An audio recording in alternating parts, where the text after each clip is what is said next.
2.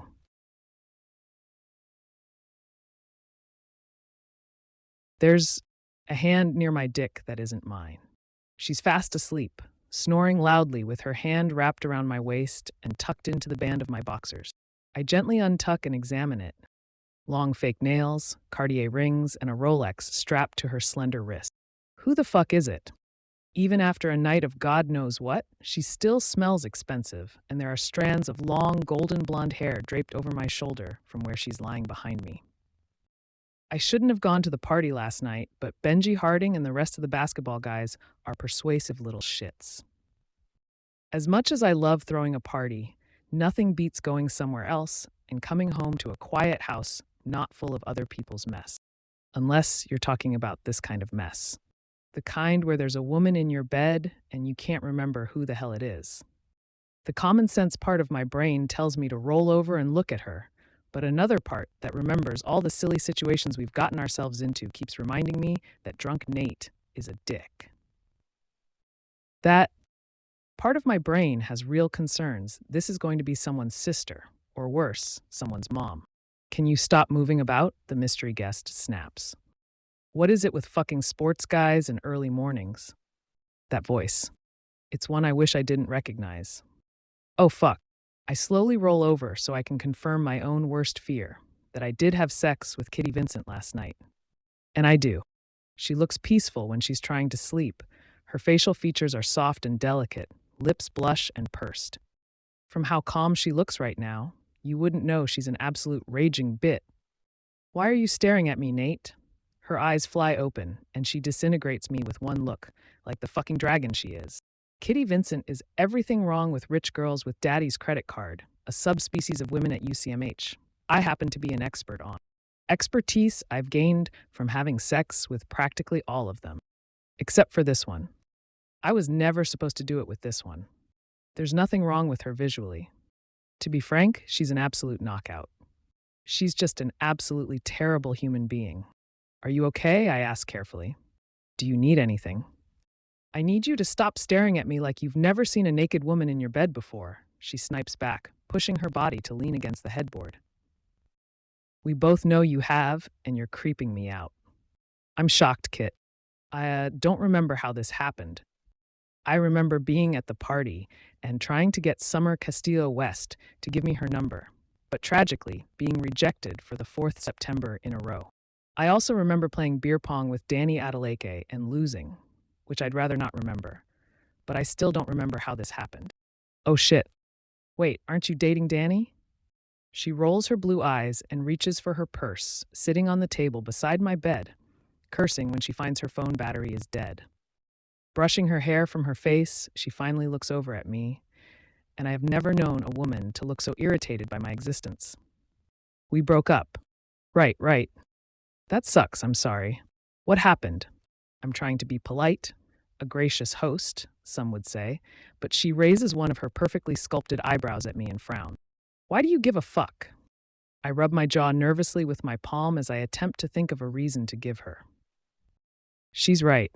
I don't care. I hate cheaters and panicked, but since they broke up, I don't have anything to worry about. Only trying to be nice. She gives me the fakest smile I've ever seen, swings her legs off the bed, and struts butt-ass naked toward my bathroom. It's hard to concentrate on how good she looks because, with one last disinterested look over her shoulder, she scowls at me. If you want to be nice, get me an Uber. Thank God. Sure. Exec only, Nate? It's bad enough I'm going to be seen leaving here. Don't make me suffer further by being cheap.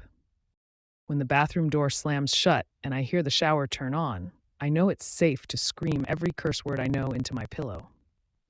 I'm standing at the front door watching Kitty climb into her Uber, exec obviously, because of all the potential shame.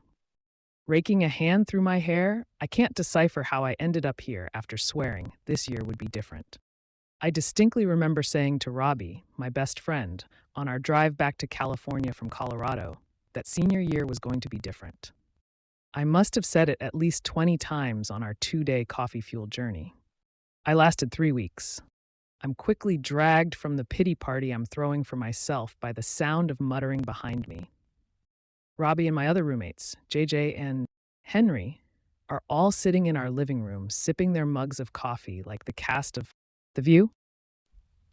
Well, well, well, Robbie says smugly. What happened here, you little hoe? Robbie has been personally terrorizing me since we were 5 years old. Robbie's dad, who I still call Mr. H, 16 years later, was the coach of our local ice hockey team back in Eagle County, where we grew up. That's where we met and became friends, and he's been a pain in my ass ever since. I ignore him and head straight past their prying eyes to the kitchen, pouring a mug of coffee and giving him the finger instead of the satisfaction of a response. Gulping down my coffee in what feels like 2 seconds, I can still sense their eyes on me. This is the worst part of living with your teammates. JJ, Robbie, and I are all seniors who have lived together since we shared a dorm freshman year, but Henry is a sophomore from the team who moved in at the start of term. The guy is incredible at hockey, but has a bit to go with the whole social pressure side that comes with being on a sports team. He hated living in dorms and struggled to make friends outside the team, so we offered to let him move in here. We've always had a spare bedroom because our garage was converted into a wheelchair-accessible bedroom for Robbie, and Henry was more than grateful for the offer.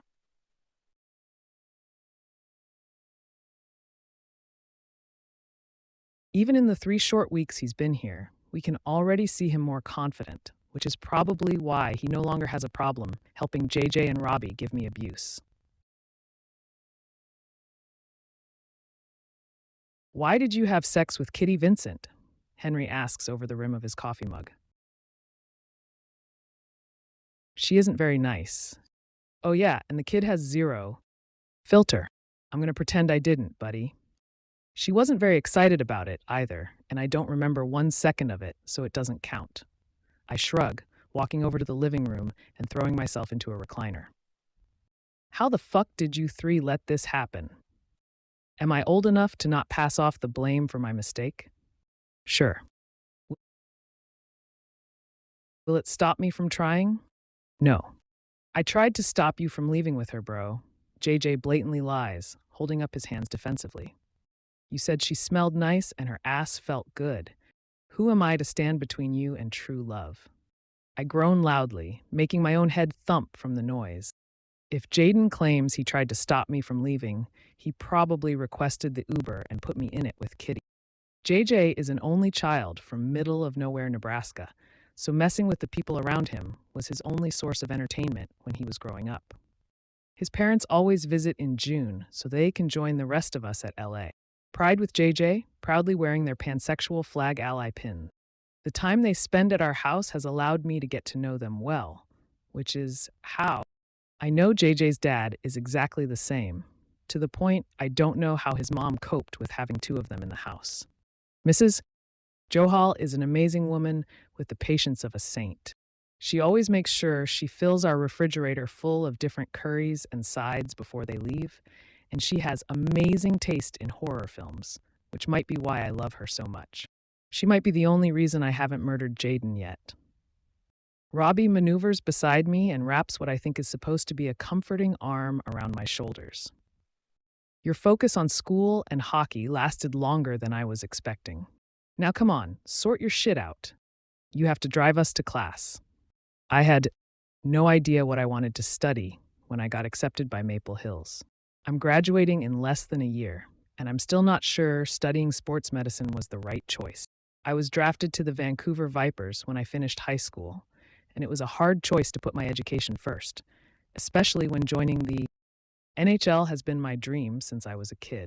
All I want to do is play, but I know shit goes wrong in hockey all the time. One bad injury or one unavoidable accident, and your career is over. Even with a spot on my dream team waiting for me as soon as I graduate, I still wish something I've learned in the past 3 years had stayed in my brain, so my backup plan felt worth it.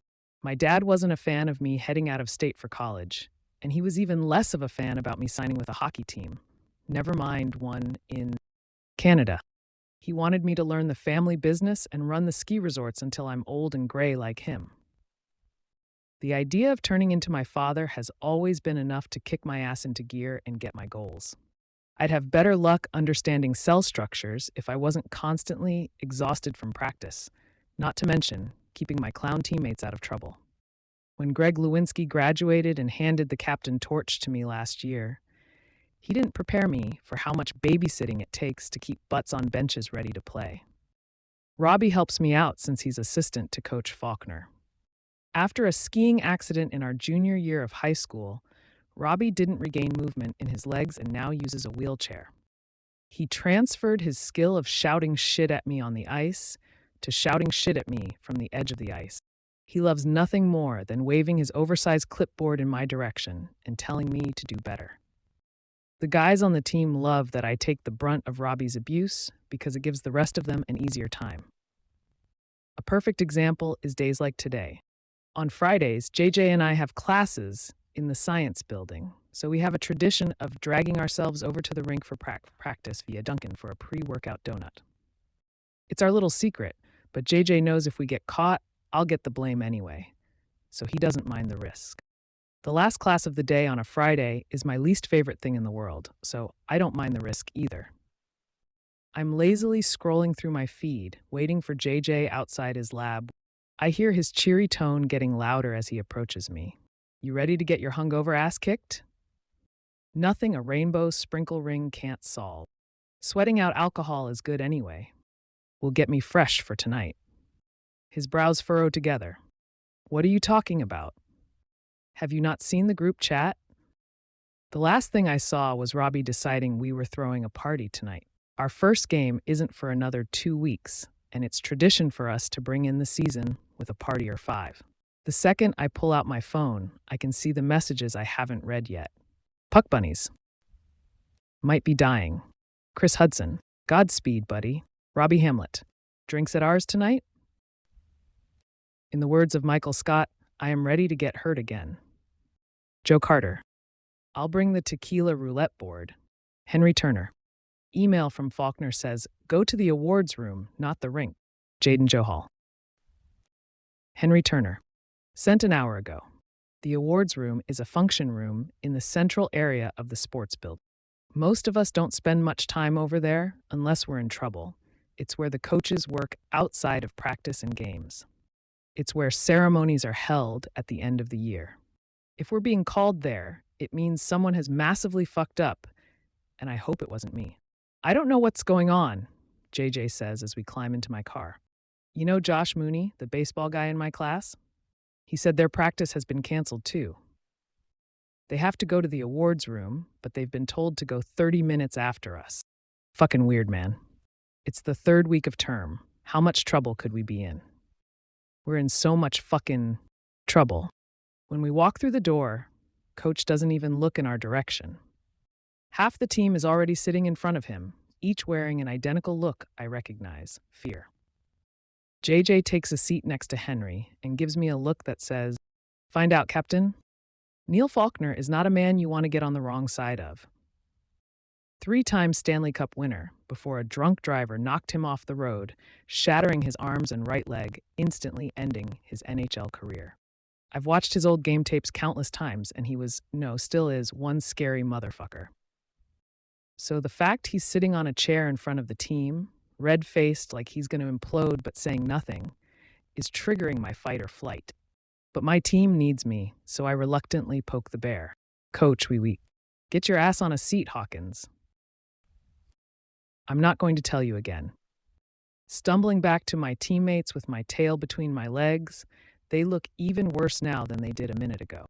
I'm racking my brain, trying to think what we could have done, because there is no way he's angry over the house party we went to last night. Apart from Henry, most of the underclassmen weren't there. They're not old enough to drink, so we don't invite them to parties with us. Not to say they're not all out getting wasted on frat row instead, but at least I'm not the one putting the beer in their hands when I'm supposed to be their responsible leader. When Joe and Bobby finally arrive and sit, Coach finally makes a move. Well, a huff, but at least it's something. In my 18 years at this school, I have never been as ashamed as I was this morning. Fuck. Before I go on, does anyone have anything to say? He's looking at each of us like he's waiting for someone to stand and confess, but I genuinely don't know what we're supposed to confess to. I've had the I've never been so ashamed speech many times since I joined the team. It's a Faulkner special, but I've never seen him look this angry. Folding his arms across his chest, he leans back in his chair and shakes his head. This morning, when I arrived at the rink, I found it destroyed. So who has been causing trouble? College sports are full of traditions. Some good, some bad, but traditions all the same. Maple Hills is no different, and each sport has its own quirks and superstitions that get passed down from year to year. Ours are pranks, reckless, childish pranks, against each other, against other teams, against other sports. I've been in enough of these Faulkner verbal beatings over the years to know I wasn't letting it happen during my time as captain. Egotistical guys were fighting to outdo each other and even themselves until it got to the point the school was being forced to get involved. So, if our arena has been trashed, it means someone hasn't been listening to me. I creep forward slightly to get a better view of my teammates, and it takes approximately zero point 0.2 seconds to spot Russ, a sophomore who's been playing with us for the last year, and right now looks like he's seen a ghost. Faulkner's voice gets louder to the point it's echoing around the room. The director is furious. The dean is furious. I'm fucking furious. I thought, we'd drawn a line under this prank bullshit. You're supposed to be men, not kids. I want to say something, but my mouth is dry as hell. I clear my throat, which does nothing to help, but manages to capture his attention. Taking a sip of water, I finally manage to speak. We have drawn a line, coach. We haven't done anything. So, someone spontaneously decided to smash the generator and cooling system? My rink is on its way to being a swimming pool, and you expect me to believe you clowns have nothing to do with it? This is really, really bad. The director is holding a meeting with every student athlete in 5 minutes. Buckle up, gentlemen. I hope none of you want to make hockey your career. Have I said fuck? 3. My planner is in total, irreparable chaos, and I'm irritated as hell. This is the opposite of the Friday feeling people so famously love. Today was going to be a problem-free day. I woke up under a beautiful man, and the rest of my day was planned to perfection. Gym, college, training with Aaron, dinner, and finally, dancing until my feet hurt at whichever party sounded the most fun. I even had the option to see Ryan again and concentrate on scratching those mutual itches while he still got time.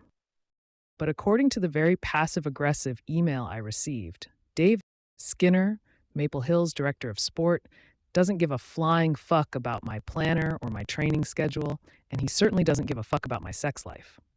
Why else would he universally cancel training and drag every student athlete to the worst